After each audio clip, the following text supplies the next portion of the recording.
माथाडी कामगार व व्यापारी यांच्या लेव्ही वादामुळे लासलगाव येथे शासकीय व खाजगी दोन बाजार समितीत कांदा लिलाव सुरू झाले असून बाजारभाव व कांदा आवकेत व्यापारी असोसिएशनची खाजगी बाजार खरेदी केंद्र लासलगाव बाजार समितीवर वरचढ ठरत आहे।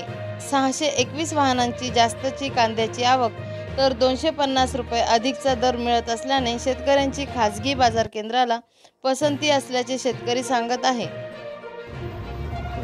आज मी लासलगाव खाजगी मार्केटमध्ये कांदा आणला आहे विक्रीसाठी।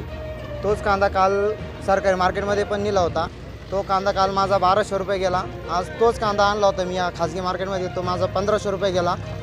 या मार्केटला पसंती द्यायचं कारण एक झालं, या मार्केटला ट्रॅक्टर आणल्यानंतर इतर जो खर्च आहे तो किरकोळ म्हणजे वाराई तोलाई जो काही लावते मार्केट कमिटी तो काही खर्च येत नाही आणि सरकारी मार्केटपेक्षा हे मार्केट 200 रुपयांनी चांगलं पण आहे। तर दिवसापासून ज्या बाजार समित्या आहे त्या संपूर्ण बंद होत्या आणि आता जे व्यापाऱ्यांनी प्रायव्हेट खरेदी केंद्र चालू केले तिथं कामकाज चालू झालं। त्यानंतर बाजार समित्यांनी पण त्यांचं कामकाज चालू केलं, परंतु कुठंतरी आवकीचं तफावत आणि बाजारभावाची तफावत दिसून येत आहे।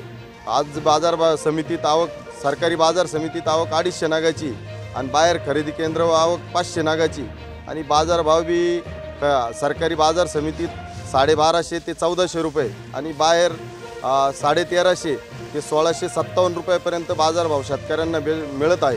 त्यामुळं शेतकरी वर्ग हा बाहेरच्या खाजगी बाजारांना पसंती देत आहे। तर सरकारला हीच मागणी आहे का सरकारने लवकरात लवकर लेवीच्या संदर्भात तोडगा काढून आणि शेतकऱ्यांना न्याय देण्याचं काम करायचं आहे।